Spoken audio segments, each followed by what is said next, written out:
Audiolibro. A Dios lo que es de Dios. La identificación. Un mago que vivía en las montañas tenía muchas ovejas, y para ahorrarse a los criados e ir en busca de los animales todos los días, cuando se extraviaban, hipnotizó a las ovejas y les contó una historia. Y se impuso una identificación distinta a cada una. A una le dijo: no eres una oveja, eres un hombre, o sea, que no te preocupes. Ni te van a matar ni a sacrificar como a las demás ovejas. Ya sabes, son solo ovejas. Puedes volver a casa tranquilamente. A otra le dijo: eres una leona, no una oveja. Y a otra: eres un tigre. Y a partir de ese momento, el mago empezó a sentirse tranquilo, porque las ovejas empezaron a actuar de acuerdo con la identificación que él les había dado. Por supuesto, mataba ovejas todos los días para que comieran su familia y él, pero las ovejas que estaban convencidas de ser leones, hombres o tigres decían entre risas: hay que ver lo que les pasa a las ovejas. Y no tenían miedo, a diferencia de los viejos tiempos, cuando aquel hombre sacrificaba una oveja antes.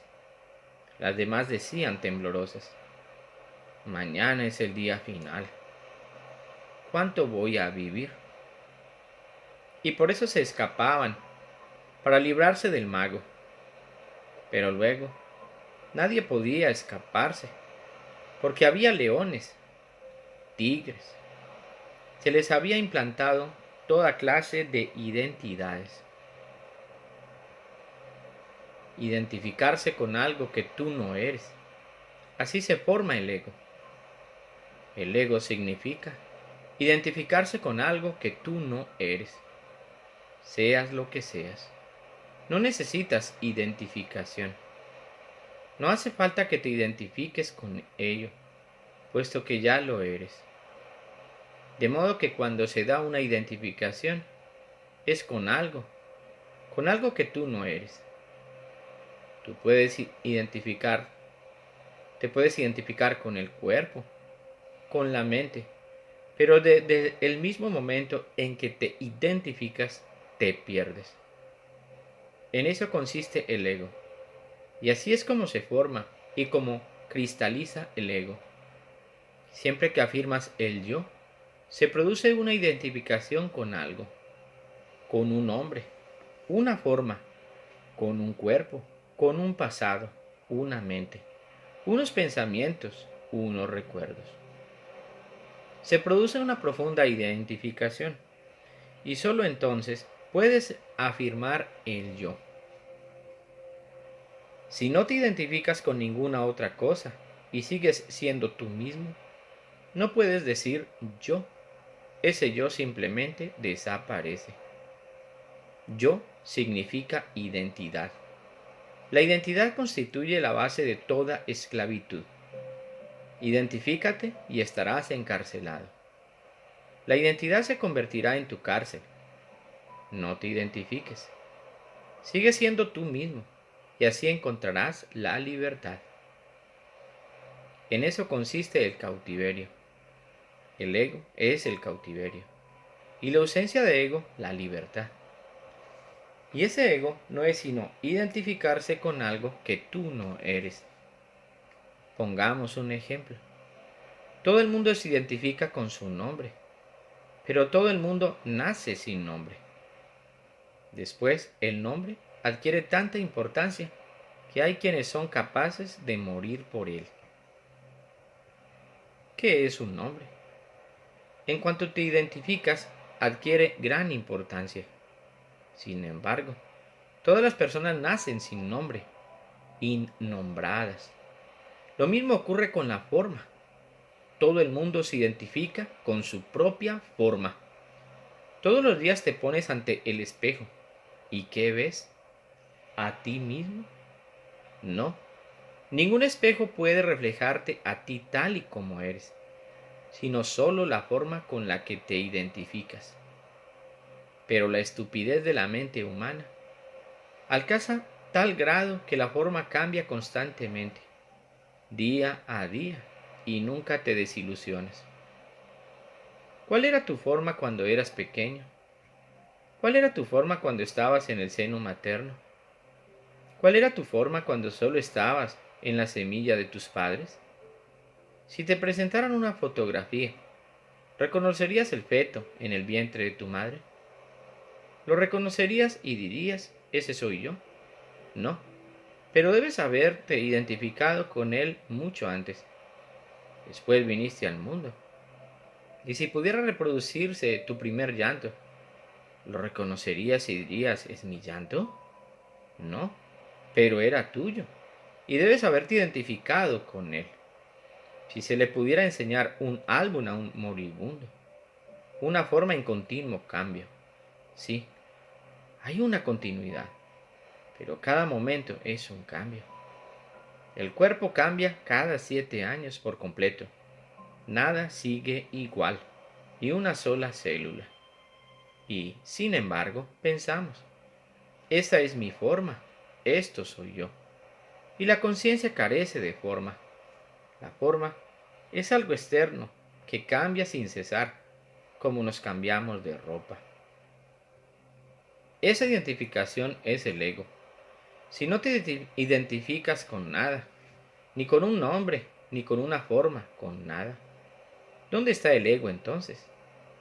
Entonces eres, pero al mismo tiempo no eres. Entonces eres con absoluta pureza, pero sin ego. Lo que hay que comprender en primer lugar es que tú no eres la mente, ni el lado oscuro ni el luminoso. Si te identificas con la parte hermosa, te resultará imposible identificarte con la forma fea, porque son las dos caras de la misma moneda. O la tomas en su totalidad o la dejas en su totalidad, pero no puedes dividirla.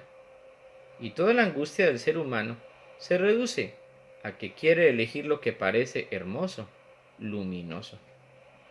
Quiere quedarse con el contorno plateado y dejar a un lado la nube oscura, sin comprender que el contorno plateado no puede existir sin la nube oscura. La nube oscura es el fondo, necesaria para que resalte el plateado. Elegir equivale a angustiarse. Elegir equivale a crearse problemas.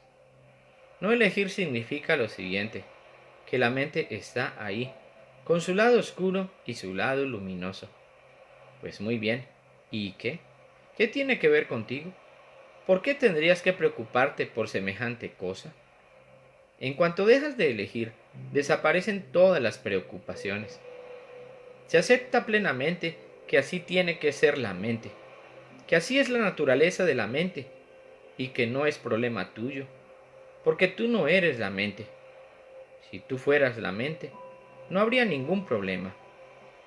¿Quién elegiría? ¿Y quién pensaría en trascender entonces? ¿Y quién intentaría aceptar y comprender la aceptación? Tú eres alguien distinto, completamente distinto. Solo eres un testigo, nada más. Pero eres un observador que se identifica con cualquier cosa que le resulte agradable y se olvida de que lo desagradable acecha detrás como una sombra. No te preocupa el lado agradable, sino que disfrutas de él. El problema surge cuando se reafirma el polo opuesto. Entonces te desgarras. Pero tú mismo iniciaste el conflicto. Al abandonar tu posición de simple testigo, te identificaste. El relato bíblico de la caída es una parábola que contiene el mensaje de la verdadera caída. abandonar la posición de testigo, identificarse con algo y dejar de atestiguar. Inténtalo de vez en cuando. Deja que la mente sea lo que es. Recuerda que tú no eres ella. Entonces, te llevarás una gran sorpresa. Como estás menos identificado, la mente empieza a ejercer menos poder, porque su poder surge de tu identificación y te chupa la sangre. Pero cuando empiezas a mantener las distancias, la mente empieza a reducirse. Cuando dejes de identificarte por completo con la mente, aunque solo sea unos momentos, tendrás la revelación, que la mente sencillamente muere, deja de existir. Antes estaba llena, antes actuaba sin cesar, un día sí y otro también, durante el sueño y la vigilia, y de repente desaparece. Miras a tu alrededor y ves el vacío, la nada. Y junto con la mente desaparece la personalidad y solo queda cierta conciencia, carente de un yo. Como mucho, se podría hablar de algo parecido a una presencia, pero sin el yo. O para ser más exactos, se trata de ser, porque en el soy queda todavía una sombra del yo. En el momento en que se sabe que es ser, se vuelve unicidad. Con la desaparición de la mente, desaparece la personalidad y muchas otras cosas que considerabas tan importantes y que tanto te preocupaban.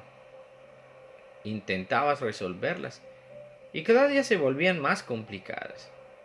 Todo suponía un problema, era motivo de angustia y no parecías encontrar una salida.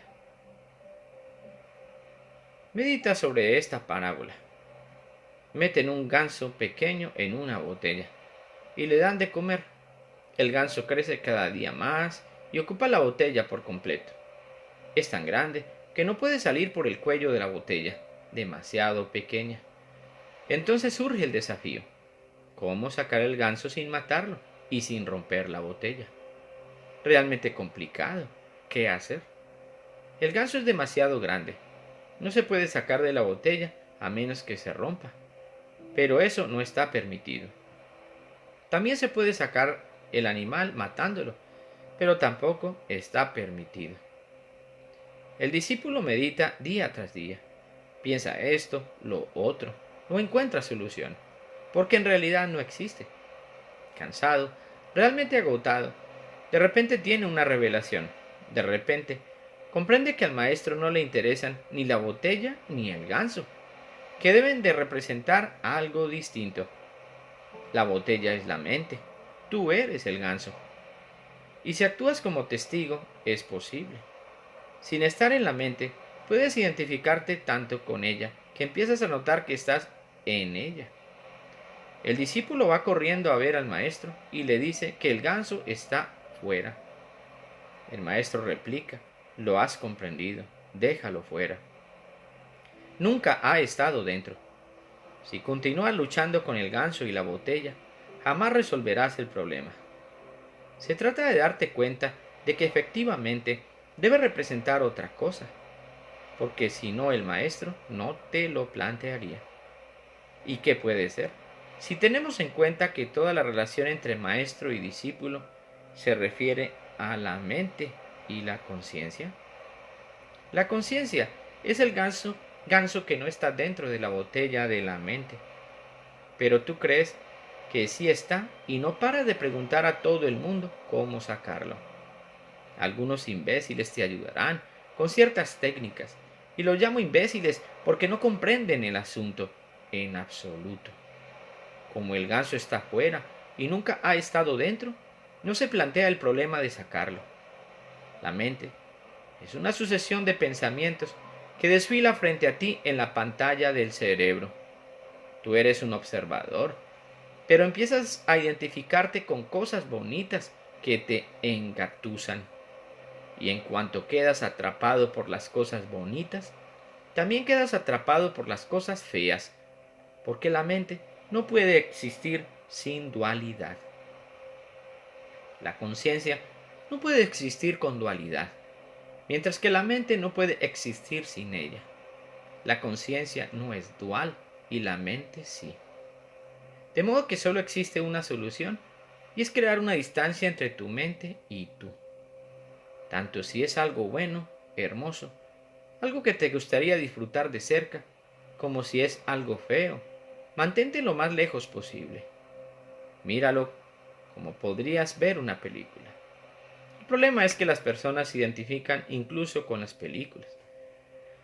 Hace poco tiempo terminaron de proyectar al público una serie de televisión que duró varios años en ser presentada. Pero hay que ver a la gente cómo se tomó esto en forma tan real y tan personal, que han opinado de todo y hasta los mismos actores han sufrido las consecuencias de todo esto. Y en la vida real, se trata únicamente de una historia ficticia en una época muy del pasado, inclusive una serie con imágenes proyectadas en una pantalla.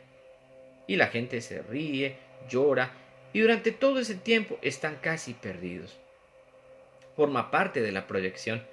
Se identifican de muchas maneras con cada uno de los personajes. Y aunque admito haber disfrutado también de la serie, la veo como en realidad es, como una película sin formar parte de ella. La gente se identifica con otras personas y así crean su propia desdicha. Se identifican con cosas y se sienten desgraciados si les faltan esas cosas. La identificación está en el origen de toda desdicha y toda identificación se realiza con la mente. Hazte a un lado y cede el paso a la mente. Muy pronto comprenderás que no existe ningún problema, que el ganso está fuera, ni tienes que romper la botella ni matar al animal.